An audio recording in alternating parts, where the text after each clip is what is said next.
আমাকে ডাকতে দেরি, আমি হাতছানি দিয়া বুকে নিতে দেরি করব না।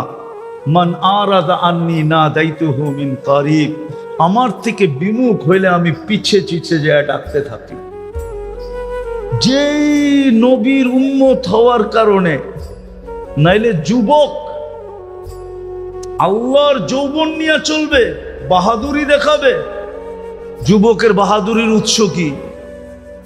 কি টাকা আলার বাহাদুরির উৎস, ক্ষমতা আলার বাহাদুরির উৎস, সম্পত্তি আলার বাহাদুরির উৎস, আধিপত্য আলার বাহাদুরির উৎস, সুন্দরীর বাহাদুরির উৎস, সব কার দেওয়া?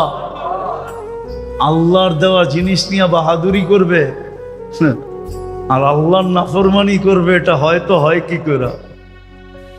ভালোবাসা যদি না থাকতো কোনোদিন সম্ভব ছিল না, কসম খোদা। তো দাবি তো করি উম্মতে মুহাম্মাদি, কিন্তু নবীর আদর্শ কতটুকু বলেন? নবীর আদর্শ আমাদের জীবনে কতটুকু? যুবকের যৌবনে কতটুকু? নারীর নারীত্বে কতটুকু? পুরুষের পুরুষত্বে কতটুকু? টাকা আলার টাকায় কতটুকু? সম্পত্তি আলার সম্পত্তিতে কতটুকু? ক্ষমতা আলার ক্ষমতায় কতটুকু? নবীর আদর্শ কতটুকু? আল্লাহ তো মেহেরবান হইলেনই, যেই নবী পর্যন্ত আমাদের জন্য এতটুকু দয়ালু। হারিসুম বিল মুমিনিনা রাউফুর রহিম, হারিসুম বিল মুমিনিনা রাউফুর রহিম। আজকে ওই নবীর উম্মত রাজত্ব পাওয়ার জন্য মরতে রাজি, মারতে রাজি, ঠিক না? হ্যাঁ, রাজত্ব কি? ইউনিয়ন পরিষদের চেয়ার পাওয়ার লেগা মরতে রাজি, মারতে রাজি, ঠিক না? শুধু চেয়ারম্যান হওয়ার জন্য, ঠিক না? আপনার আমার নবী তো কিয়ামতের দিন মাকামে মাহমুদ পাবে, বৈশা তো দেখবে না। না বলো, ওলামা বৈশা দেখবে কিনা? বসবে তো না, এক সেকেন্ডের জন্য বসবে না। বসার জায়গাটায় হাত লাগায়ও দেখবে না, শুধু হাতলে হাত রেখা দাঁড়ায় থাকবে। হাতল, হাতল বুঝেন? চেয়ারে হাত থাকে না, এই হাতলে হাত রেখা দাঁড়ায় থাকবে। আল্লাহ জিজ্ঞেস করবে বসেন না কেন? বলছে তিন জায়গায় যে ছুটবে ও বসবে, তো বসবে কি করে? আমি তো হাউজে কাউসারে ছুটবো, পিপাসিত উম্মতকে পানি পান করানোর জন্য, মিজানের কাছে দৌড়াবো, পাল্লা সামনে ঝুকানোর জন্য, পুলসেরাতে ছুটবো, দুরুদের গাট্টি দিয়া পার করায় দেওয়ার জন্য। আমি বসবো তো বসবো কোথায়? ওই রসুলের আদর্শ কত? আসেন, শুধু দাবি নিয়ে গেলে চলবে না। এই জন্যই কবরের প্রথম প্রশ্ন, মা কুনতা তাকুলু ফি হাদার রাজুল মুহাম্মাদিন। দ্বিতীয় প্রশ্ন হবে, ইসলামের প্রমাণ দাও, তুমি যে মুসলমান, প্রমাণ দাও, প্রমাণ, প্রমাণ দাও। প্রমাণ দিতে হবে, প্রমাণ চাবে আল্লাহ, প্রমাণ। আজকে সুযোগ আছে, সুযোগ আছে। এই জন্যই উলামায়ে কেরাম আপনাদের পিছে পড়ে, এই জন্যই আপনাদের হাতে পায়ে ধরে, এই জন্যই গ্রামগঞ্জে ছোটবেলার থেকেই চেষ্টা শুরু করে। কেউ কেউ হয়তো ভাবে যে এই মাদ্রাসাগুলা হয়তো দান্দার জন্য খোলা হয়েছে, ব্যবসার জন্য। না না না না না, একটা পরিবেশ বানানোর জন্য খোলা হয়েছে, যেন আমরা ঘরের কাছে পাও বাড়াই পরিবেশ পাই। ওলামায়ে কেরাম ছিটায় ছড়ায় এই জন্যই গ্রামগঞ্জে চলে গেছেন।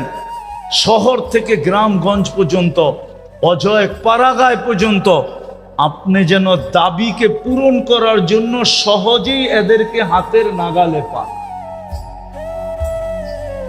নইলে কি দরকার ছিল এই গ্রামগঞ্জে পড়ে থাকা? 10,000, 12,000, 15,000 টাকার বেতন, এই অঞ্চলে অটো চালাইলেও তো 20,000, 25,000 কামানো যায়। এরা কেন 10-15,000 টাকা নিয়ে পড়ে থাকবে? আপনাদের এই অঞ্চলে ইমামের বেতন আর কয় টাকা হবে? 10,000 উর্ধে, 12,000 উর্ধে, 15,000 উর্ধে, এর বেশি তো না। কেন পড়ে থাকবে? এরা এই জন্যই পড়ে আছে যে আপনি যে দাবি করেন এটা যেন সহজে পূরণ করতে পারেন, খুঁজা যেন বাহির না করতে হয়। এই জন্যই আপনার মসজিদে বসে থাকে, এই জন্যই পাশের মাদ্রাসায় পড়ে থাকে। এলাকার মানুষ যেন ওদেরকে খুঁজতে না হয়, 2 কদম দিলেই পায়, 2 কদম দিলে। এটা বাংলাদেশের বৈশিষ্ট্য, আলহামদুলিল্লাহ। দুনিয়া এই বৈশিষ্ট্য আর দুনিয়ার কোনো দেশে নাই। টোকাইতে গেলে অনেক দূর দূর পর্যন্ত যাইতে হয়, বাংলাদেশে যেখানে দূর দূর পর্যন্ত যাইতে হয় না। প্রত্যেক গ্রামে গ্রামে শত শত মাদ্রাসা, মসজিদ কয়েক কদম কদম পর মসজিদ, এক এক সমাজে একাধিক মসজিদ, ঠিক না? একাধিক ইমাম আছে না নাই? কেন? সহজ। আসেন আজকে তওবা করি, দাবিকে পূরণ করার জন্য। কমসে কম আমি তো মসজিদে বসা বলতেছি, মসজিদে বসা। আমার মনে হয় কসম খাইলে গুনাহ হবে না। এই উম্মত যদি কিছু না করত, শুধু 5 ওয়াক্ত নামাজ পড়ত, শুধু 5 ওয়াক্ত নামাজ, আর কিচ্ছু করতো না, কিচ্ছুর প্রয়োজন ছিল না, যদি 5 ওয়াক্ত নামাজ পড়তো। আমি বড় উপর থেকে টাইনা নিয়ে আসছি। 3-4টা জিনিস যদি করত, সারা বৎসরে কিছু না করত, রমজান মাসে যদি একজন নামাজের থেকে দূরে না থাকতো, একটা মাস যদি আল্লাহকে দিয়া দিত, কোমরে গামছা বাঁধা 11 মাস বাদ দিত, 1 মাস আল্লাহকে দিয়া দিত, এই উম্মত যদি 8 মাস গুনাহ করেও 1-4টা মাস গুনাহ না করত, 4 মাস, কয় মাস? কয় মাস? জিলহজ চলতেছে, সামনে আসতেছে মুহররম, পিছনে চলে গেছে একটা জিকাদা। জিকাদা, জিলহজ, মুহররম, এই 3 মাস আর রজব।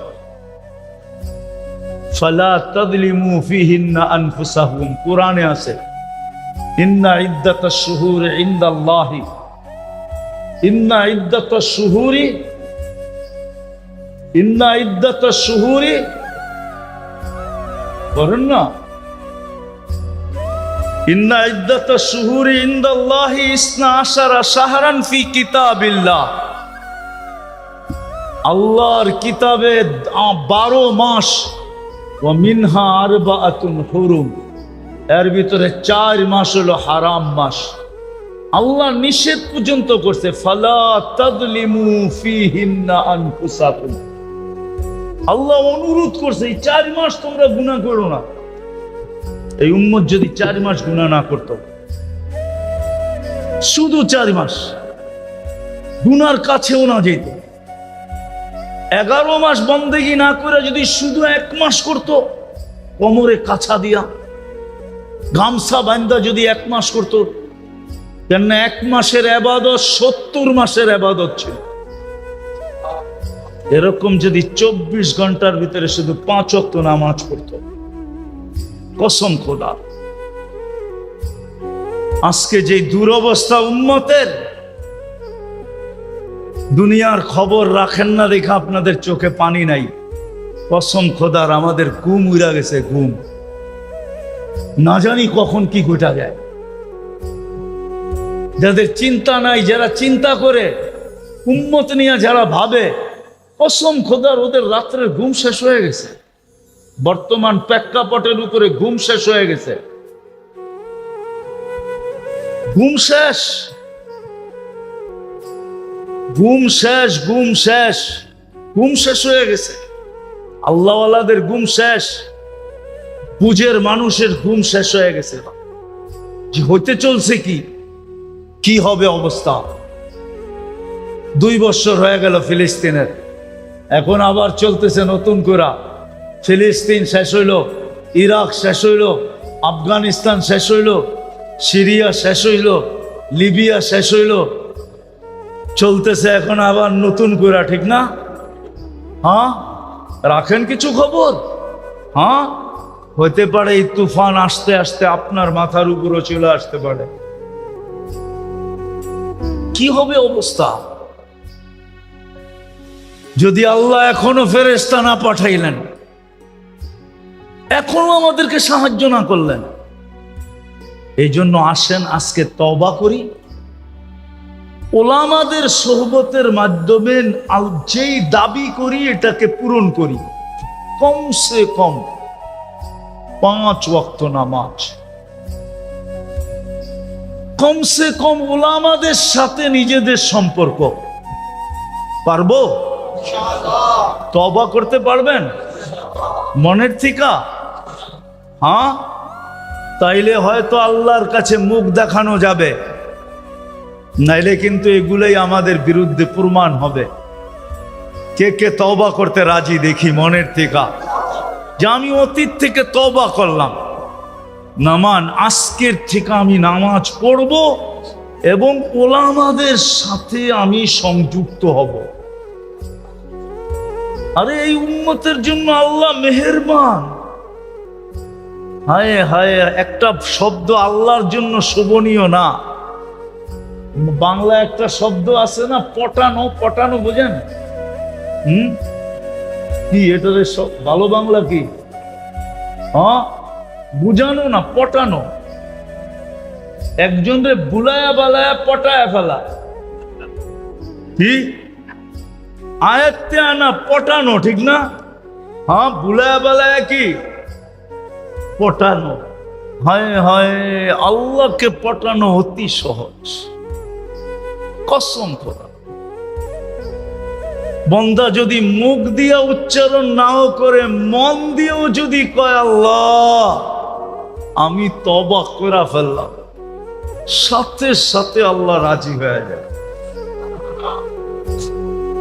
আল্লাহকে সঙ্গে নেওয়া অতি সহজ। এই জন্য আজকের থেকে ওলামাদের সাথে সম্পর্ক রাখবো।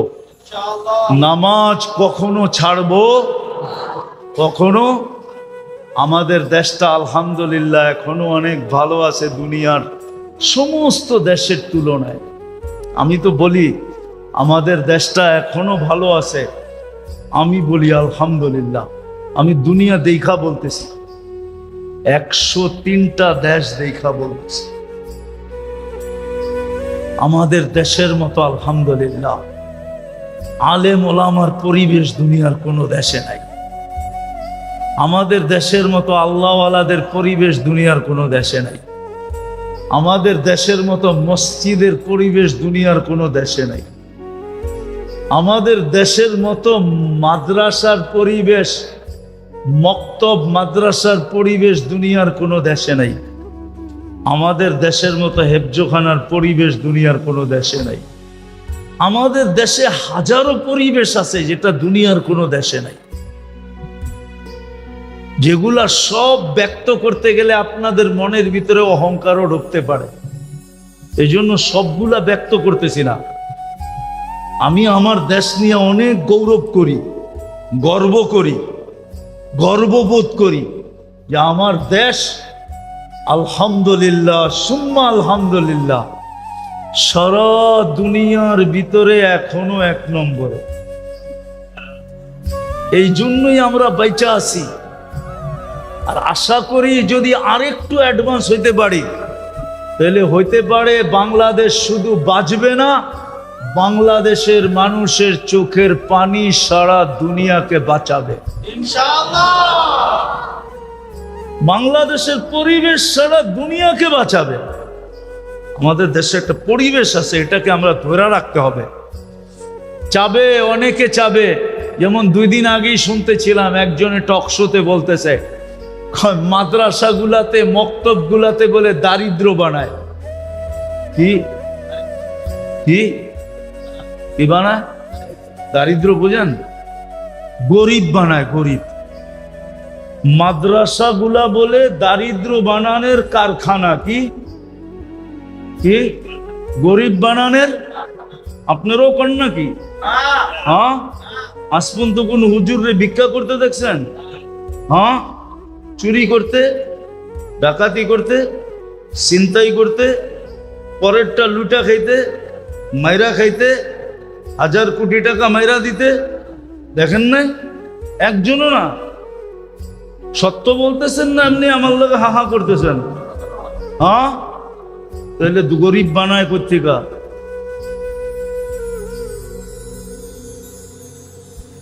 একজনে বলতেছে, দেখলাম 2 দিন আগেই টকশোতে, মাদ্রাসাগুলা বলে গরিব বানানোর কারখানা। আপনি একমত? হ্যাঁ, মাদ্রাসাগুলা গরিব বানায়? হ্যাঁ, আজ পর্যন্ত দেখছেন কোন মাদ্রাসার হুজুর মা বাবার বাড়ির থেকে বাড়ি করে দিতে ধাক্কা দিয়া, না খাওয়ায় রাখতে, ল্যাংটা রাখতে? দেখছেন? বৃদ্ধাশ্রমে দিয়ে আসতে? আল্লাহ যতটুকুকে দেয় অতটুক বরকতের সাথে দেয়, বরকতের সাথে। একজন হুজুরও গরিব না, ওর কাছে যা আছে ওটাতেই ও বরকত, ও ধনী, ওটার ভিতরেই বরকত আছে। হ্যাঁ, তোমার মতো লুটের পয়সা কামাইলে, হুজুরও কামাইলে তোমার মতো গাড়ি হুজুরও চালাইতে পারতো, তোমার মতো বড় বড় ফ্ল্যাট হুজুরও বানাইতে পারতো, কিন্তু হুজুররা ওইটার দিকে যাবে না। তোমার এটা ভুল ধারণা যে হুজুর মাদ্রাসায় কি বানানো হয়? গরিব বানানোর ভুল। আপনারা একমত? হ্যাঁ, আল্লাহ ওকে হেদায়েত দেখ। আর হেদায়েত যদি না থাকে তাইলে আল্লাহ ওর জন্য যথেষ্ট হয়ে যায়, ওর জন্য আল্লাহ যথেষ্ট হয়ে যাক। আর যদি হেদায়েত নসিব থাকে তো হেদায়েত দিয়া দেখ। বিদায় আমাদেরকে এই পরিবেশগুলোকে ধরে রাখতে হবে, তাইলে ইনশাআল্লাহ বাংলাদেশ অতীতেও বিপর্যয়ের থেকে বাঁচছে, সামনেও বিপর্যয়ের থেকে বেঁচে যাবে। আর যদি না ধরতে পারলাম, পরিচয় অর্জন না করতে পারলাম, হইতে পারে তুফান আসলে বাতাস আমাদের গায়েও লাগতে পারে। আল্লাহ আমাদেরকে হেফাজত করেন। ওমা আলাইনা ইল্লাল বালাগ। আল্লাহুম্মা সাল্লি ওয়া সাল্লিম ওয়া বারিক আলা হাবিবিকা মুহাম্মদ কামা আনতা তুহিব্বু ওয়া তারদা। লাকাল হামদ কামা ইয়ানবাগি লিজালালি ওয়াজহিক ওয়া আযীমি সুলতানিক। আল্লাহ বলার পর্ব ছিল শেষ, শোনার পর্ব ছিল শেষ, ভিক্ষার পর্ব চলতেছে। বেশি কিছু চাবো না মালিক, আয়োজনটা যেন কবুল হয়, আয়োজকরা যেন কবুল হয়, এই মাদ্রাসা যেন কবুল হয়, এর উস্তাদ ছাত্র যেন কবুল হয়, এর উসিলায় যেন এই এলাকাটা কবুল হয়, এলাকার প্রত্যেকটা মানুষ কবুল হয়। আয় আল্লাহ, আয় আল্লাহ, এই এলাকার যুবকদেরকে কবুল করেন, মা বোনদেরকে কবুল করেন, প্রত্যেকটা মানুষকে কবুল করেন। বেশি কিছু চাই না, শুধু কবুলিয়াত চাই। আমরা জানি কবুলিয়াত হইলে সব কিছু হয়ে যাবে, কবুলিয়াত যদি হয়ে যায় তো সব কিছু হয়ে যাবে, কবুলিয়াত হয়ে গেলে সব কিছু হয়ে যাবে। তোমার কাছে শুধু কবুলিয়াত চাই, আর কিচ্ছু চাই না। আয়োজনেরও কবুলিয়াত চাই, আয়োজকদেরও কবুলিয়াত চাই, সাহায্য সহানুভূতিকারীদেরও কবুলিয়াত চাই, এই মাদ্রাসার ছাত্র শিক্ষকদের কবুলিয়াত চাই, এই এলাকার মানুষদের কবুলিয়াত চাই, বাচ্চাদের কবুলিয়াত চাই। আয় আল্লাহ, পুরা গাজীপুরের মানুষকে আপনি কবুল করেন, আজকে সারা দুনিয়ার উম্মতে মুহাম্মদীকে কবুল করেন, ছোটকে কবুল করেন, বড়কে কবুল করেন, আরবকে কবুল করেন, আজমকে কবুল করেন, পূর্ববাসীকে কবুল করেন, পশ্চিমবাসীদেরকে কবুল করেন, উত্তরবাসীদেরকে কবুল করেন, দক্ষিণবাসীদেরকে কবুল করেন, ইনসানকে কবুল করেন, জিন্নাতকে কবুল করেন। আল্লাহ যার যে পেরেশানি আছে দূর করে দেন, প্রয়োজন আছে মিটা দেন, অসুস্থ আছে শেফায়ে কামেলা আজেলা দায়মা মুস্তামেররা নসিব করেন। জটিল রোগে যারা আক্রান্ত, হার্টের হোক, কিডনির হোক, লিভার হোক, ব্রেন স্ট্রোক হোক, ডায়াবেটিস হোক, আর ক্যান্সার হোক, আয় আল্লাহ ব্যয়বহুল হোক, দুরারোগ্য হোক, গোপন রোগ হোক, যেই রোগেই আক্রান্ত হোক না কেন, আয় আল্লাহ মেহেরবানি করা সবাইকে শেফায়ে কামেলা আজেলা দায়মা মুস্তামেররা নসিব করেন।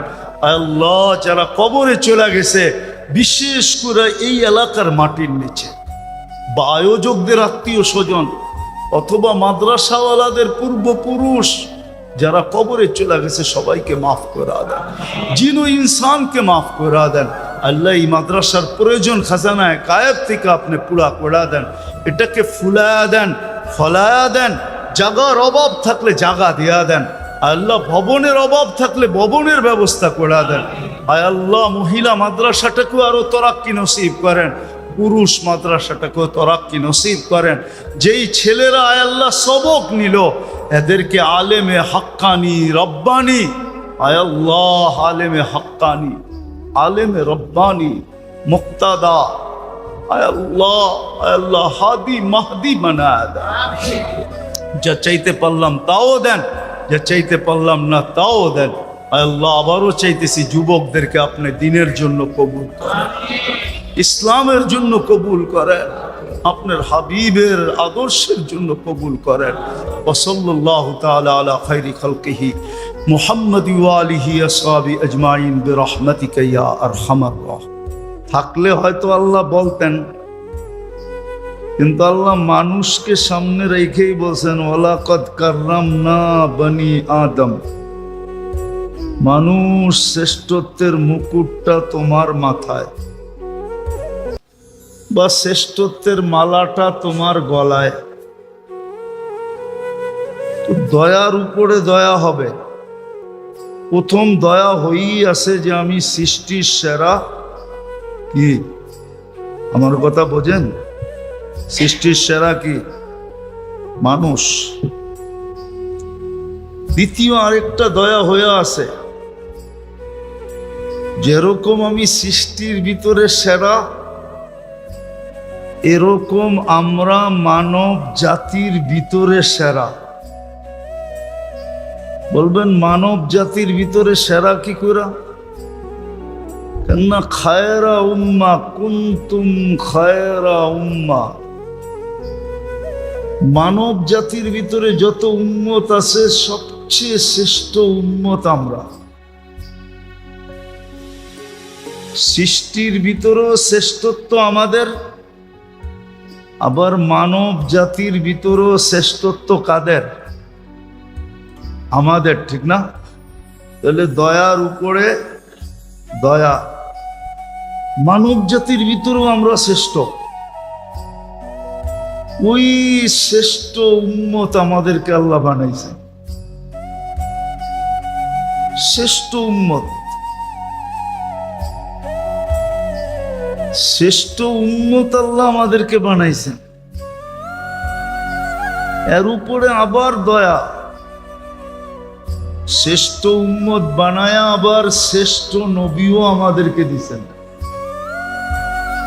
সৃষ্টির ভিতরে নবীদের ভিতরে ইমামুল আম্বিয়া আমাদেরকে দিছেন। যেই নবীর উপরে কারো শ্রেষ্ঠত্ব নাই। নবী আছে, রসুল আছে, কিন্তু আমাদের নবীজির উপরে শ্রেষ্ঠত্ব কারো কারো নাই। তো দয়ার উপরে দয়া। আবার কিতাব সবাইকে দিছেন, কিন্তু আমাদেরকে দয়া করে কিতাব দেন নাই, বিলকুল কালামুল্লাহ উঠায়া দিয়া দিছেন। এই যে একটু আগে বাচ্চারা সবক নিল না, এটা কিতাব না। যদিও আমরা কোরআন বলি, কোরআন হ্যাঁ মানি কোরআন, কিন্তু আসলে এটা হলো কালামুল্লাহ। আল্লাহ নিজের কালাম আমাদেরকে উঠায় দিয়া দিছে। তাহলে বলতেছিলাম, যদি মনোযোগ দেই আর যদি পরিবেশটাকে নির্জুম রাখি, তো দয়া তো হয়েই আছে, আরো দয়ার বৃষ্টি আমাদের উপরে হইতে থাকবে। হইতে হইতে হইতে হইতে একটা পর্ব আসবে, সভাটা যখন শেষ হবে, শেষ অনুষ্ঠানটা যখন শেষ হবে,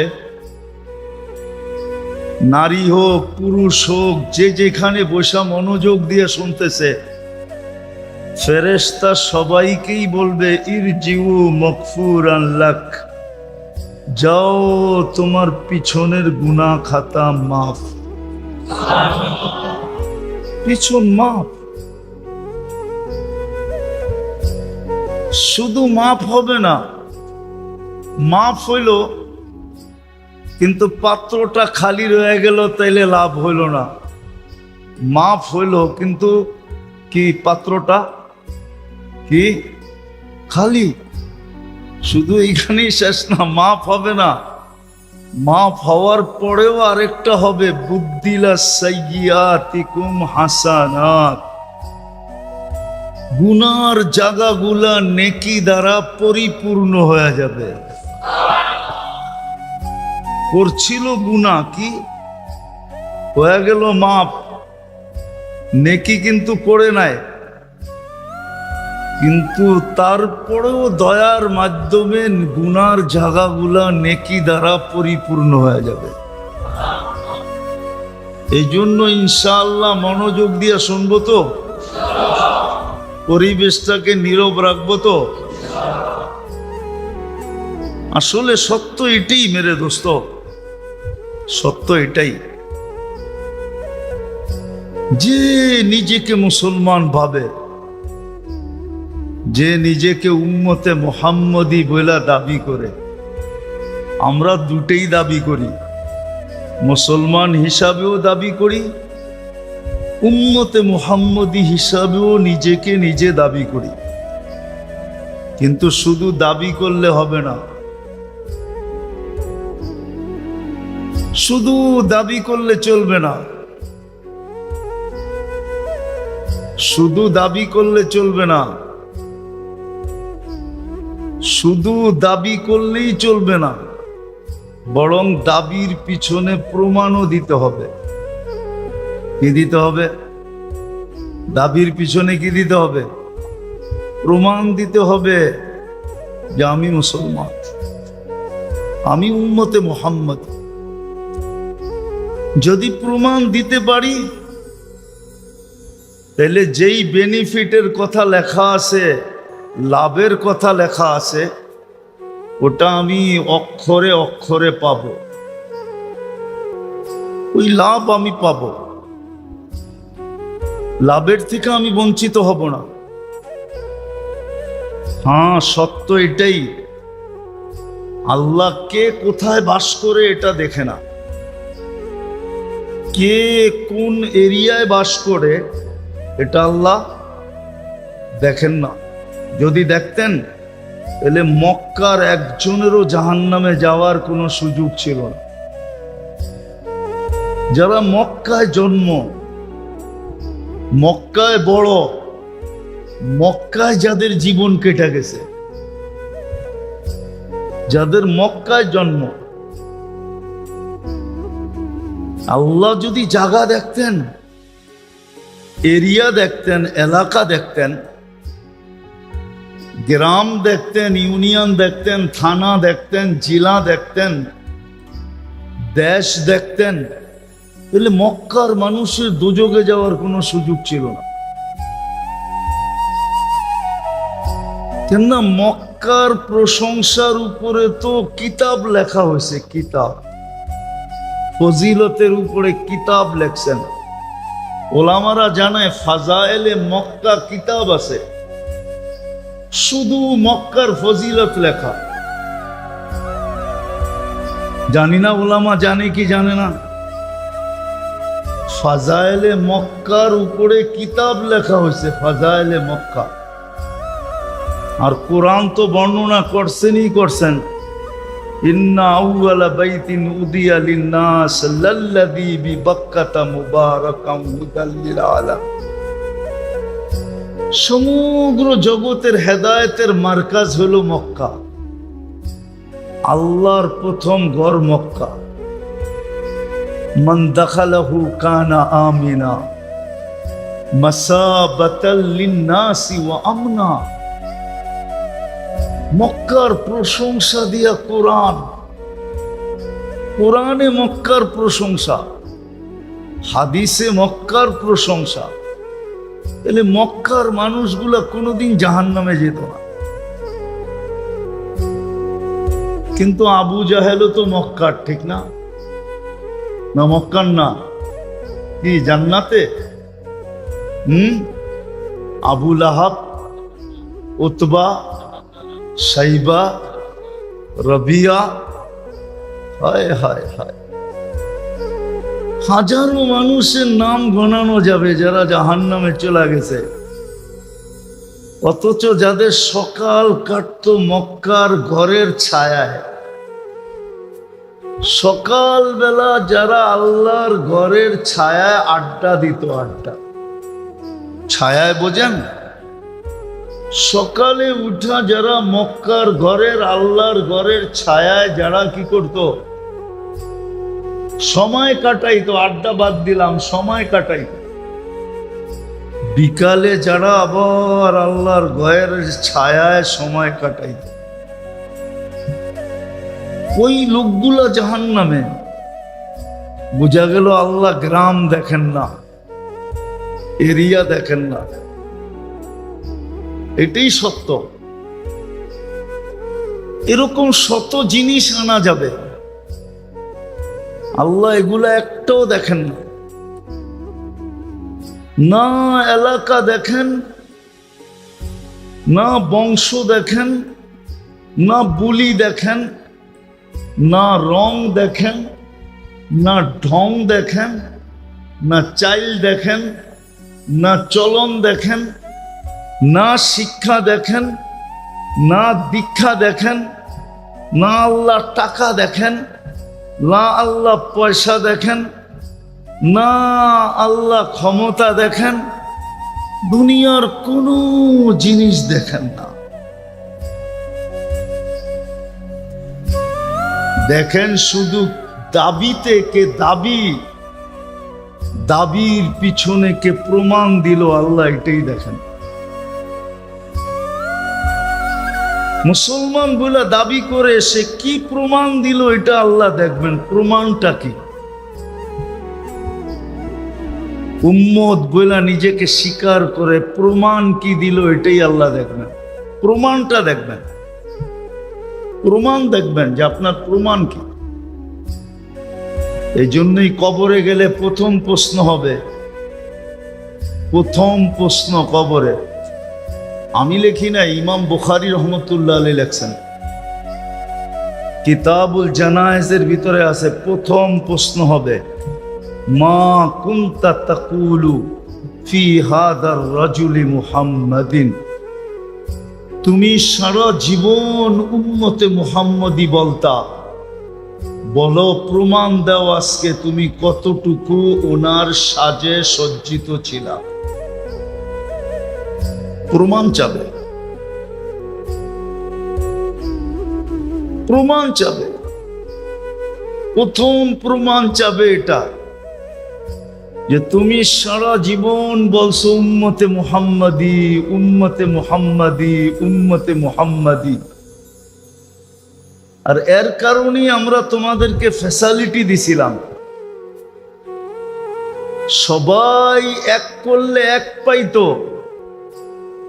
তোমার শুরুটাই ছিল 10 থেকে, তুমি এক করলে 10 পাইতা। সব উম্মত এক করলে কত পাইতো? আর আমরা এক করলে কত পাই? কত? এটাও ভুল।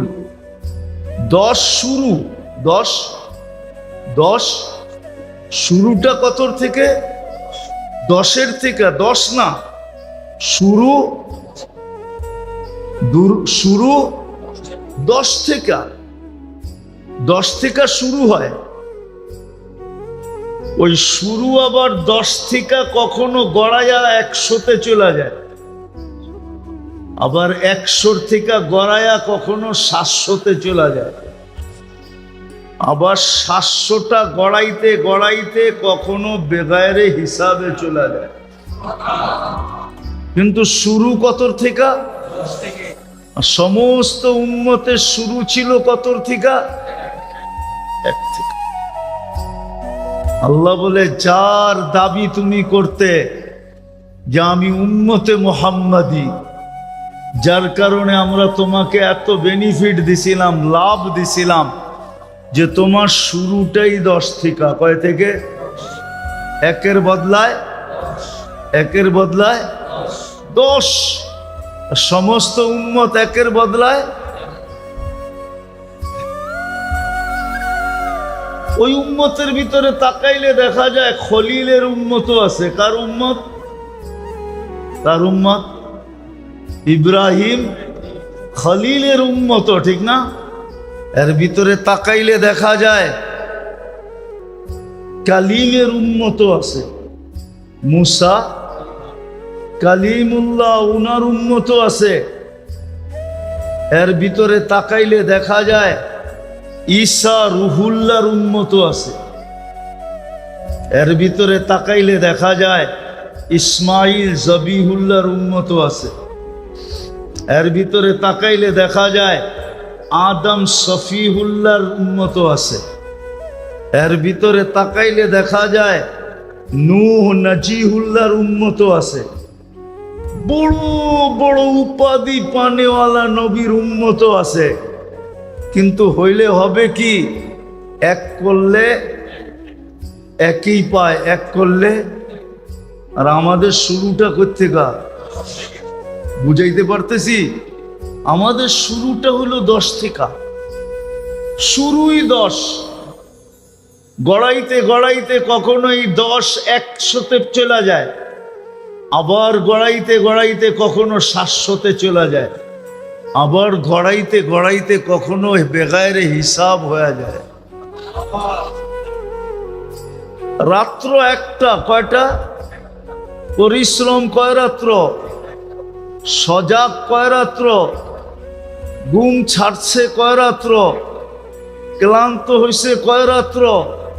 কিন্তু ইবাদত হলো 83 বৎসর। লাইলাতুল কদর কয় রাত্র? সজাগ ছিল কয় রাত্র? ইবাদত করছে কয় রাত্র? ঘুম ছাড়ছে কয় রাত্র?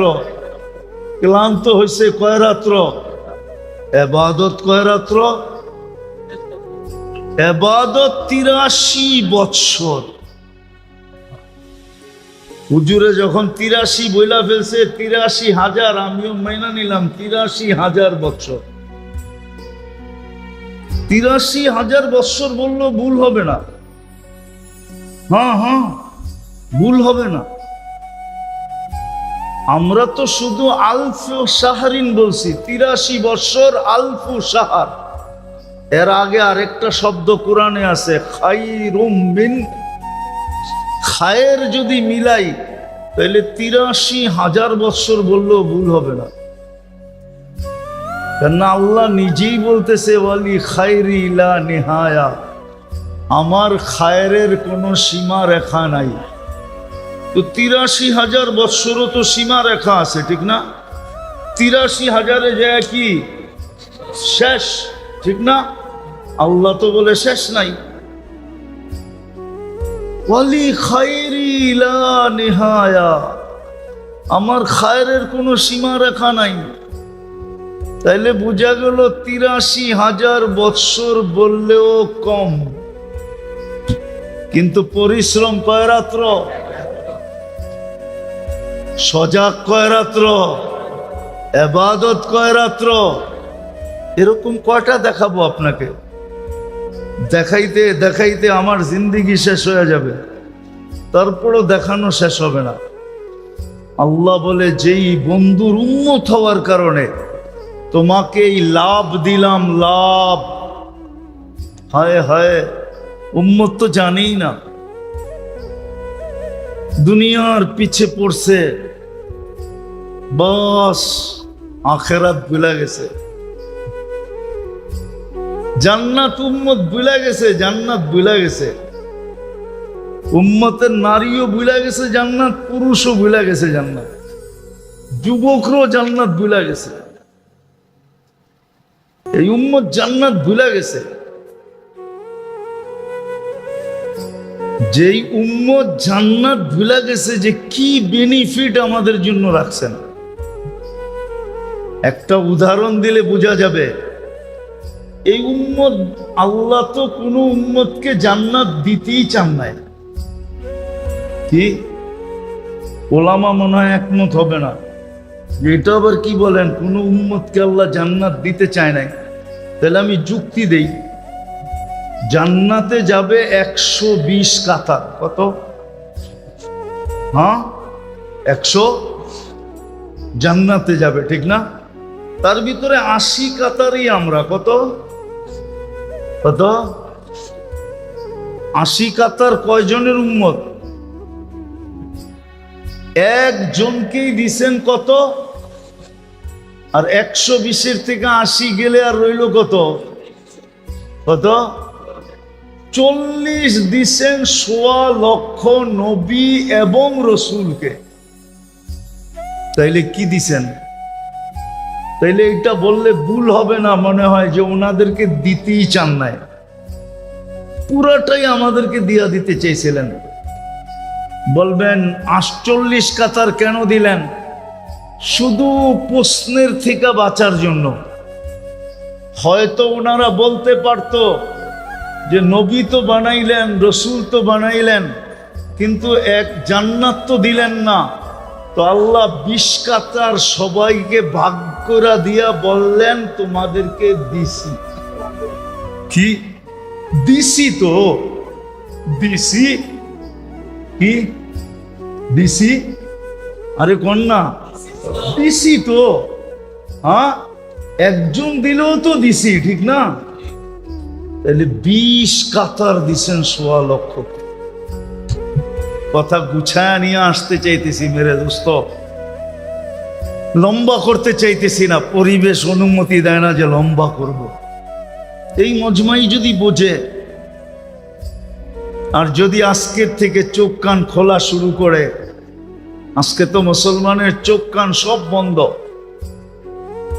চোখ কান বন্ধ যদি না হইতো, তাহলে আমি একটা প্রমাণ আপনাদের সামনে উত্থাপন করি। একটা সময় ছিল একজনে ডাক দিলে আকাশ থেকে ফেরেশতা চলে আসতো। কয়জনে? কয়জনে? শুধু একজনে। কয়জন? শুধু একজন ডাক দিছে, ফেরেশতা ছুটে চলে আসছে। হাদিসের কিতাবে আছে, ফাজা হায়াতুস সাহাবার ভিতরে আছে। সাহাবিয়ে রসুলকে ডাকাতে ধরছে। ডাকাত বলছে আমি তোমার মাল নিব। বলছে নিয়ে যাও। বলছে তোমাকেও হত্যা করব। বলছে করো, কিন্তু আমার একটা অনুরোধ তোমার কাছে। চলা তো যাব, তুমি মালও নিবে, জানও নিবে, আমার কোনো আপত্তি নাই, কিন্তু একটা আবেদন তোমার কাছে।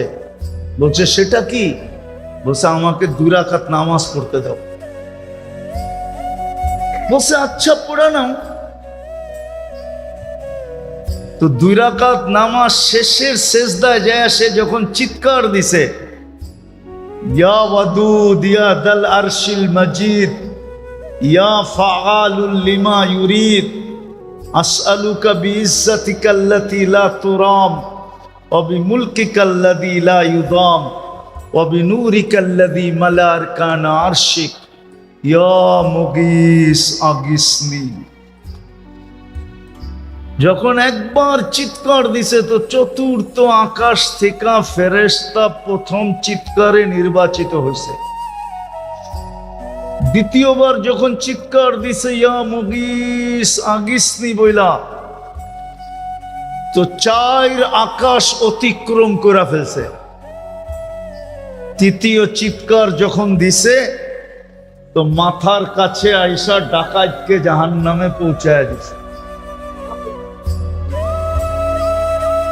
সালাম ফিরে যখন তাকাইছে, ভাবতে ছিল হয়তো ডাকাতকেই দেখবো তরবারি হাতে, আমার সালামের অপেক্ষা করতেছে, আমি সালাম ফিরাবো আর তরবারি মারবে আর আমি দুনিয়া ছেড়া আখেরাতে চলে যাব।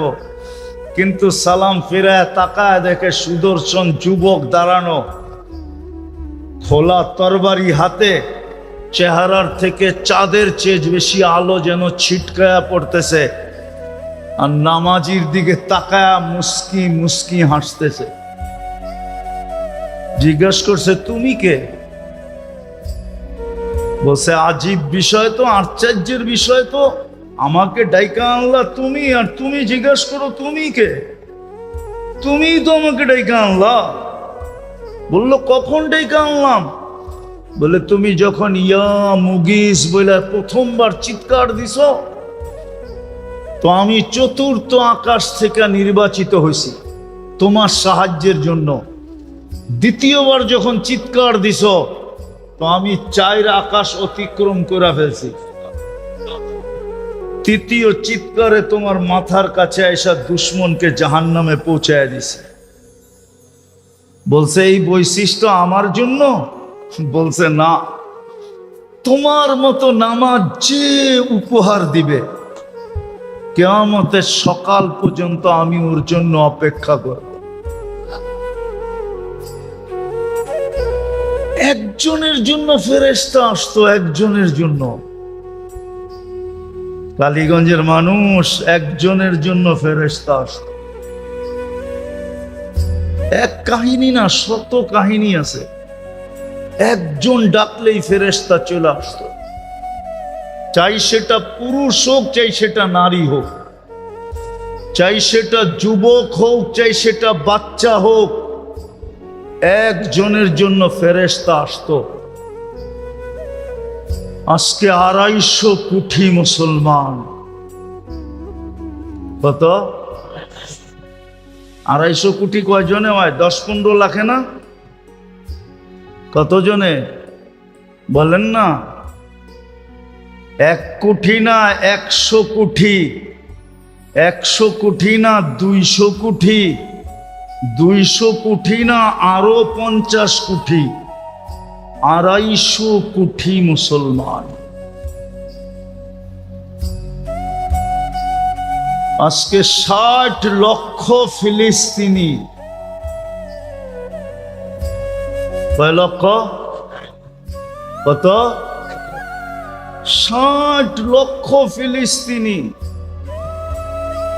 যারা বন্ধুর ভাষায় কথা বলে। বন্ধুর ভাষা বোঝেন কি?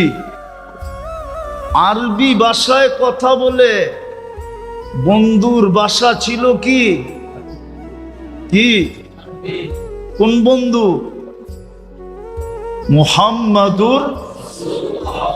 মুহাম্মাদুর কোন বন্ধু? মুহাম্মাদুর। ওই বন্ধুর ভাষায় কথা বলে। কেমন বন্ধুত্ব শুনবেন? শুধু 2টা শুনাই, 2টা। কেমন বন্ধুত্ব? ওলামা বলে আল্লাহর পরে যার স্থান, আল্লাহর পরে, আল্লাহর পরে, আল্লাহর পরে, যেমন আল্লাহর কোনো দ্বিতীয়, মুহাম্মদুর রাসূলুল্লাহর কোনো দ্বিতীয় আছে নাকি? আল্লাহর জাতের ভিতরে যেরকম শরীক নাই, মুহাম্মদুর রাসূলুল্লাহর জাতের ভিতরে কোনো শরীক। আল্লাহর সিফতে যেরকম শরীক নাই, মুহাম্মদুর রাসূলুল্লাহর সিফতে এরকম শরীক নাই। আল্লাহর পরে যার কি, এটা কে বলে? ওলামারা বলে, ঠিক না? হ্যাঁ, আমি আরেকটা বলি আপনাকে। ওলামারা তো বলে আল্লাহর পরে যার স্থান। কোরআন বলে আল্লাহর পাশে যার স্থান। কি? আল্লাহর কাবা কাউসাইনি আও আদনা সুম্মা দানা ফাতাদাল্লা ফাআওহা ইলা আবদিহি মা আওহা। আল্লাহর পাশে যার স্থান, আল্লাহর পাশে যার স্থান। আরেকটা দেখাই, আল্লাহর সামনে যার স্থান। আল্লাহর কি কি না, হুজুররা মনে হয় মানতে চায় না। আমি প্রমাণ দিতেছি। সূরা ইয়াসিন আল্লাহ পড়ছেন 1000 বছর আগে। কত? কত? সৃষ্টিরও সমগ্র সৃষ্টির 1000 বছর আগে আল্লাহ 2 সূরা তেলাওয়াত করছেন, একটা হলো তাহা আর একটা হলো সূরা ইয়াসিন। ইয়াসিন যখন আল্লাহ তেলাওয়াত করছেন তো আল্লাহ প্রথমে ডাক দিছেন ইয়াসিন, আমাদের নবীজির নাম যেটা আল্লাহ রাখছেন। বন্ধুকে আল্লাহ নাম ধরে ডাক দিছেন ইয়াসিন। তারপরে আল্লাহ কসম খাইছেন ওয়াল কোরআনিল হাকিম। তারপরে আল্লাহ বলছে ইন্নাকা লামিনাল মুরসালিন। আরবি গ্রামারে বলে ইন্নাকা বলছে আল্লাহ, মানি আল্লাহর সামনে তখনও উপস্থিত ছিলেন। ওই রসুলের উম্মত আমরা, ওই রসুলের উম্মত আমরা। এই জন্যই তো আমাদের বেনিফিট। এই জন্য আবার কথা গুছিয়ে নিয়ে আসতেছি, দাবি করলে চলবে না, প্রমাণ দিতে হবে। দাবি করি আমি মুসলমান, ওইখান থেকে বাহির হয়ে গেছি। একজনের জন্য ফেরেশতা আসতো, আজকে 60 লক্ষের জন্য কোনো ফেরেশতা নাই। অথচ যারা বন্ধুর ভাষায় কথা বলে, কার ভাষায়? বন্ধুর ভাষায় যারা কোরআনের ভাষায় কথা বলে, যারা জান্নাতের ভাষায় কথা বলে, যারা যারা যারা যারা কবর দেখা মনে হয় 45,000 সাহাবাদের কবর ফিলিস্তিনে, গোটা ফিলিস্তিনে 45,000 সাহাবাদের কবর, মনে হয় এরা সব সাহাবাদের সন্তান। কবর যখন এইখানে 45,000, তো এদের সন্তানাদিও তো এখানেই ছিল, ঠিক না? হ্যাঁ, মানেন না? তাহলে আরো পিছিয়ে নিয়ে যাব।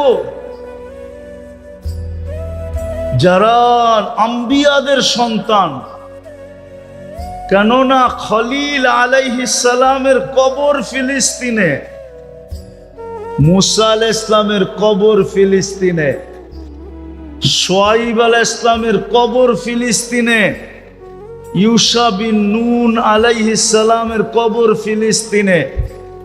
70 জন নবীর কবর এখনো চিহ্নিত ফিলিস্তিনে। আমি চোখে দেখা বলতেছি, চোখে দেখা, কিতাব পড়া না। আমি আজ থেকে 15 বছর আগে গেছি, 2010-এ গেছি আমি। এগুলা সব আমার চোখের দেখা, আপনাদেরকে বলতেছি। যারা নবীদের সন্তান, কিতাব উঠান, ফিলিস্তিনকে পাবেন আপনি দিয়ারুল আম্বিয়া, নবীদের দেশ হলো ফিলিস্তিন। সুলাইমান আলাইহিস সালামের ক্যাপিটাল ছিল ফিলিস্তিন। ইব্রাহিম আলাইহিস সালামের ক্যাপিটাল, রাজধানী ছিল ফিলিস্তিন। আর কয়জনের নাম বলবো?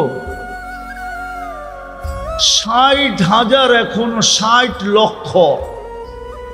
একজনের জন্য ফেরেশতা আসতো, আজকে 60 লক্ষর জন্য কেন আসেন? 250 কোটির জন্য কেন আসে না? যেই পরিস্থিতির দিকে যাইতেছে দুনিয়া, এটা তো কিতাবের একটা কাহিনী মনে উঠল, যদিও আমি লেখি নাই। ইমাম জাউজি রহমতুল্লাহ আলাইহি কিতাবুল আসকিয়ার ভিতরে লেখছেন, বলে এক জঙ্গলে বলে 3টা ষাঁড় বাস করতো। ষাঁড় চিনেন তো? আরে ষাঁড় চিনেন? ষাঁড় গরু চিনেন? গ্রাম্য ভাষায় বললে আরো ভালো চিনবেন, ঠিক না? বলদ গরু চিনেন? এটা তো ভালো চিনেন, ঠিক না? একটা ছিল সাদা, একটা ছিল লাল, একটা ছিল কালো। আর আগে আমাদের দেশের বয়স্ক মানুষ তো নাই, 1-2 জন দেখা যায় হয়তো, এরা জানবে কিনা তাও জানি না। আগে আমাদের দেশে আল্লাহর নামে গরু ছেড়া দিত, ঠিক না? ও সবার খেতে খাইতে থাকতো, কেউ বাধা দিত না, কারণ এটা আল্লাহর নামে ছেড়া দেওয়া, ঠিক না? খাইতে খাইতে এমন মোটা হইতো, রাস্তা দিয়া যখন হাঁটতো মনে হইতো একবার এই দিকে দুইলা পড়ে গোস্তের ঠেলায়, একবার এই দিকে দুইলা পড়ে গোস্তের ঠেলায়, ঠিক না? আর চর্বি এরকম মনে হয় যে তেল চামড়ার উপর দিয়া বায়া বায়া পড়তেছে, ঠিক না? কি মাঝে মাঝে হয়তো বেশি একটু বয়স হয়ে গেলে গ্রামের মাতাব্বররা মিলা ওটাকে জব করা দাম ধরা ওই দামে আবার 2-4টা কিনা একবারে ছেড়ে দিত, ঠিক না? এইভাবে করতো না? আরে মনে হয় বুঝাইতে পারি না। এরকম জঙ্গলে 3টা, একটা সাদা, একটা লাল, একটা কালো, জঙ্গলে খাইতে খাইতে সেমন নাদুস নুদুস,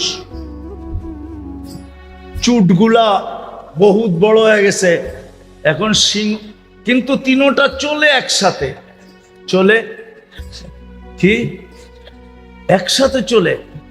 তো সিংহ ভাবতেছে যে হ্যাঁ গোশত না জানি কত মজা, রক্ত না জানি কত স্বাদ, কিন্তু 3টা তো চলে একসাথে, খাওয়ার তো কোনো সুযোগ নাই। একটার উপরে হামলা করলে বাকি 2টা ওরূপ সিংহের উপরে হামলা করবে। তো সিংহ সুযোগ তালাশ করতেছিল যে দেখি কখনো ওদেরকে একা একা পাই কিনা। তো একদিন সাদাটাকে একা পাইছে, একা পায়া সাদাটাকে বুঝাইছে, কিরে একটু দূরে, বলছে তোর কারণে পুরো জঙ্গলটা আলোকিত, তুই কি কোনোদিন তোর শরীরটা দেখছস? তুই যেই ফকফকে সাদা, আমার জঙ্গলে তো সূর্যের আলো রাত্রেও দরকার হয় না তোর কারণে, তুই এরকম ফকফকে সাদা, আর তুই চলো সেই কাইলার লগে আর এই লালটার লগে, এটা কি শোভা পায়? তুই আর লগে চলস? এমন পট্টি পড়াইছে ওর বুঝে আইসা গেছে, হ্যাঁ ঠিকই তো, আমি এই কাইলার লগে চলমু কেন, আর এই লালটার লগেই বা চলমু কেন? রাজা যেরকম বলল, সিংহ বনের রাজা না, যে সূর্য এই বাগানে দরকারই হয় না, তোর সৌন্দর্য দিয়েই সূর্যের কাজ হয়, রাত হোক আর দিন হোক। তো পরের দিন থেকে একা একা চলা শুরু করছে। 1 দিন 2 দিন 3 দিন সুযোগ বুঝে একদিন ওকে সিংহ সাইজ করে ফেলছে। এখন 2টা একসাথে চলতেছে, লাল আর লাল আর লাল আর কালো। এখন ভাবছে এই 2টারে কি করে পৃথক করি। আরেকদিন সুযোগ খুঁজতে খুঁজতে লালটাকে পাইছে, পায়া বলছে বেটা তুই লাল টকটকে, হ্যাঁ আমার এই বাগানে গোলাপ না ফুটলেও তো চলে, তোর লাল দিয়েই তো কাজ হয়। আমার এই জঙ্গলে গোলাপ না ফুটলেও তো চলে, তুই তো আমার জঙ্গলের গোলাপেরকে হার মানায় দেওয়ার মতো সৌন্দর্য লাল তোর ভিতরে, আর তুই চলো সেই আফ্রিকান কাল্লার লোকে। এটা একটা যুক্তিসঙ্গত কথা হইল? তো ওরও পট্টি বুঝে আসছে, ও কালকার থেকে আলাদা চলা শুরু করছে। চলতে চলতে একদিন ওকেও পটকায় খায়া ফেলছে। তো যখন কালোটার কাছে খাইতে যাইতেছিল, তো কাকলটা বলতেছিল উকিল তু ইয়ৌমা উকিলা তাউরুল আবিয়াদ, যেদিন সাদাটাকে খাওয়া হয়েছিল ওদিনই আমার খাওয়া হয়ে গেছে, আমি আর প্রতিরোধ করব কি? আজকে যে অবস্থার দিকে আমরা গড়াইতেছি, যে অবস্থার দিকে দুনিয়া যাইতেছে, হয় হইতে পারে আমাদেরও খাওয়া হয়ে গেছে, হয়তো খাওয়া খাওয়া খাওয়া হয়ে গেছে হয়তো,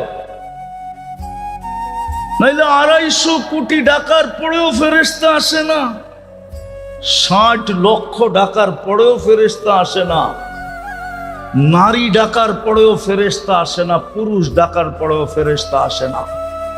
আসবে তো আসবে কোত্থেকা? আজকে আমাদের দাবি আছে, প্রমাণ নাই। দাবি আছে, দাবি আছে, দাবি আছে, দাবি আছে প্রমাণ, আপনি যে মুসলমান দাবি আছে প্রমাণ কোথায়? আমি একটা প্রমাণ দেখাইতে চেয়েছি, একটা। যদি দাবি পিছনে প্রমাণ থাকতো তাহলে আজানের পরে কোনো মসজিদ খালি থাকতো না, আজানের পরে কোনো বাজারে দোকান খোলা থাকতো না, আজানের পরে কোনো মুসলমান কোনো জায়গায় দাঁড়ায় থাকতো না। কে ডাকে? কে ডাকে? কে ডাকে? ইসলামের সবচেয়ে বড় প্রমাণ কি? সবচেয়ে বড় প্রমাণ মানেন তো না মানেন না? হ্যাঁ মানেন? দাবি আছে প্রমাণ, দাবি আছে প্রমাণ নাই, প্রমাণ নাই। যদি প্রমাণ থাকতো তো কে ডাকে? কে ডাকে? আরে শুধু আল্লাহ ডাকে, শুধু আল্লাহ তো ডাকে না, 99টা পদের মালিক ডাকে, যিনি শুধু আল্লাহ না, যিনি রহমান, যিনি রহিম, যিনি মালিক, যিনি কুদ্দুস, যিনি সালাম, যিনি মুমিন, যিনি মুহাইমিন, যিনি আজিজ, যিনি জব্বার, যিনি মুতাকাব্বিরুল খালিকুল বারিউল মুসাব্বিরুল গফফারুল কাহ্হারুল ওয়াহাবুর রাজ্জাকুল ফাত্তাহুল আলিমুল কাবিদুল বাসিতুল খাফিদুর রাফিউল মুইজ্জুল মুদিল্লুস সামিউল বাসীরুল হাকামুল আদলুল লতীফুল খবীরুল হালিমুল আযীমুল গফুরুশ শাকুরুল আলিয়ুল কবীরুল হাফিজুল মুকিতুল হাসিবুল জলিলুল করিমুর রকিবুল মুজিবুল ওয়াসি আল হাকিমুল ওয়াদুদুল মজিদুল বাঈতুশ শাহীদুল হকুল ওয়াকিলুল কবিয়ুল মতিনুল আলিয়ুল হামিদুল মুসি আল মুবদি আল মুঈদ আল মুহয়ি আল মুমীত আল হাইয়্যু আল কাইয়্যুম আল ওয়াজিদ আল মাজিদ আল ওয়াহিদ আল আহাদ আস সামাদ আল কাদির আল মুক্তাদির আল মুকদ্দম আল মুআখ্খার আল আউয়াল ওয়াল আখির আল যাহির ওয়াল বাতিন আল ওয়ালি আল মুতাওয়ালি আল বাররু তাওয়াব আল মুনতাকিম আল আফু আর রউফ মালিক আল মুলক যাল জালালি ওয়াল ইকরাম আল মুকসিত ওয়াল জামি ওয়াল গনি ওয়াল মুগনি আল মানি আদ-দার আল নাফি আন নূর আল হাদি আল বদি ওয়াল বাকি আল ওয়ারিথ ওয়াল রশিদ আস সাবুর জাল্লে জালালু। 99 পদের মালিক আল্লাহ ডাকে, তারপরও আসেন। দাবি আছে প্রমাণ কোথায়? যিনি 24 ঘন্টা আমাদেরকে সেবা দিতেছেন, 24 ঘন্টা।